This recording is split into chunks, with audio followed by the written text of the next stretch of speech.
লাই লাই কইতেছে মামনের বস্তিতে তুলে আনছে, না বস্তিতে লাই লাই তুলে আনে নাই। কতটুক সত্য আর মিথ্যা এটা ওরা জানে। আমাকে তো কোনোদিন টাকা পয়সা আমাকে হাতে দেয়নি। আমি বাজার করতে টাকা চাইলে আমারে বাজার করতে টাকা দিছে। আমি হ্যাঁ চাইছি কেমনে যে মোহনা মামনরে বলো যে গরো বাজার না, বাজারের টাকা দিতে বলো। তখন আমার একদিন 2000 টাকা এনে দিছে, একদিন 1000 টাকা এনে দিছে। কারণ কি ওই টাকা কি মামনের টাকা না মোহনার টাকা এটা তো আর আমি যাই না। আর এত টাকা যদি মোহনায় যদি মামনের দিয়া থাকে, তা আজকে মামন কেন টাকা নাই মামনের হাতে? আজকে মামন চলতে পারতেছে না কেন? মামনের কাছে মামনের আমার বিকাশ, আমার মেয়ের বিকাশ, মামনের, মোহনার, এগুলো সব বিকাশ ব্যাংক, এগুলো সব লাইলার হ্যাকার দিয়া হ্যাক করাইছে। এগুলো তথ্য আমরা আনছি, কিন্তু আমরা পারলে উল্টা রিয়াকশন নিতে পারতাম। কিন্তু হয়তো কুত্তা, আমরা তো ওর লগে কুত্তে হইতে চাই না। ওর যা খুশি তাই করতে থাক। ওই আমাকে ইয়াগুলা বিকাশগুলা হ্যাকার দিয়ে হ্যাক করার কি দরকার ছিল? তখন মামনের এই ব্যাংকটা ঠিক করছে, মোহনাটা ঠিক করতে পারেনি। বিকাশটা এই মামনের বিকাশও ঠিক করছে, মোহনাটা ঠিক করছে, মানে আমারগুলো ঠিক করতে গেছি অফিসের মধ্যে ইয়া দিয়া লিখিত দিয়া অভিযোগ করছে কে লাই করছে। এগুলো সব তথ্যগুলো আনছি, এগুলো মোহনার মোবাইলে আছে। তোমরা মোহনারে জিজ্ঞাসা করবা যে মোহনার কাছে আছে, মোহনার কাছ থেকে দেখো, মোহনার মোবাইলে আছে এগুলো তথ্যগুলো, যে এগুলো যে লাই করছে। আর এখন এত টাকা যদি মোহনায় কোথায় পাইল এত টাকা? মোহনার ব্যাংকই তো ইয়ে হয়ে রয়েছে, মোহনার ব্যাংকে এত টাকা রয়েছে, আবার ব্যাংকের মধ্যে ব্যাংক ইয়ে রয়েছে। তো মোহনায় এত টাকা পাইল কইতে মামনেরে দিয়া লাইছে।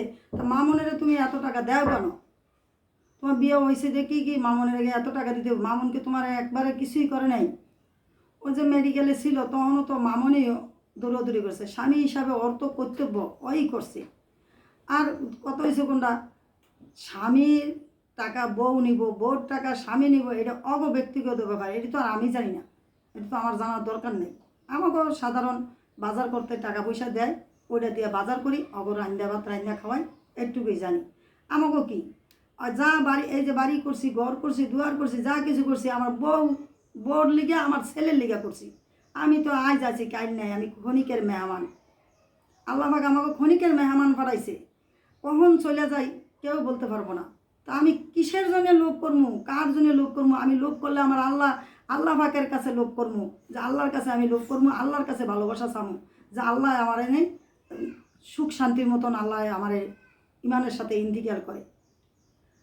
আমার অত লোভও নাই, লালসও নাই। আর লোভ লালসা করা ভালো না, কিন্তু মানুষে এখন অবকাশতে শুই না, মানুষে আমার নানান জনে নানান কথা কইতেছে। তো আমি তোমাদেরকে সবাই বলতে চাই, তোমাদেরও বড় মা আছে। মা কোনোদিন কারো জিনিসের লোভ করে না, আর কোনোদিন মায় কোনোদিন কারো জিনিসের প্রতি আবিলাস রাখে না। আমার বাসায় আমার সম্পর্কে বিডি ইমরান আছে, ইমরানের জিজ্ঞেস করে দেখো। এই যে জুনিয়র সাকিব, ওরও জিজ্ঞেস করে দেখো। এখন আবার মামনে নিজে তিল তিল করে গড়িয়া ওই জায়গা আসছে। বস্তি থেকে আনছে কে? রুমান, যে মামনে যারে জট করে। এই রুমান আমার গিয়ে কয়, হ্যাঁ আন্টি আমার দোকানে দিয়ে অনেক লোকজন যাইতেছে। কিরে এত লোকজন আসে কেন? আমনের ফলায় তো ভাইরাল হয়েছে। ভাইরাল কয় কে রে? এখন তো তোমাকে লগে মোবাইল ঘাটতে ঘাটতে একটু জানছি, কথা কইতে পারি, একটু বুঝতে পারি, নাহলে এগুলো আমরা বুঝি নেই। কিন্তু ভাইরাল কয় কী করে? কে রে? কয় আপনার ভূতে সেলিব্রিটি হয়েছেন। সেলিব্রিটি কয় কে রে? কয় বোঝেন না, মোবাইলটা দেন, টিভিটা চালাই তো দেখবেন বালা। আমি তো চালাও তো কেমনে চালায়, পরে চালাইয়া দেই ভূতে আসলে হয়েছে। তখন ওহেন দিকে কয় আন্টি এহেন দিকে এখন আপনারা বাড়িয়া আপনারা যান, মহল্লায় যান। আমি কি মহল্লায় যাবো বা যান? মহল্লা তো আমার থেকে ভাড়া দেওয়ার মতন ক্যাপাসিটি ছিল না। কেননা আমি তখন ওর বাবায় টাকা পয়সা মার খাওয়া যাওয়ার পরে আমি একবার হিরোতে জিরো হয়ে গেছি।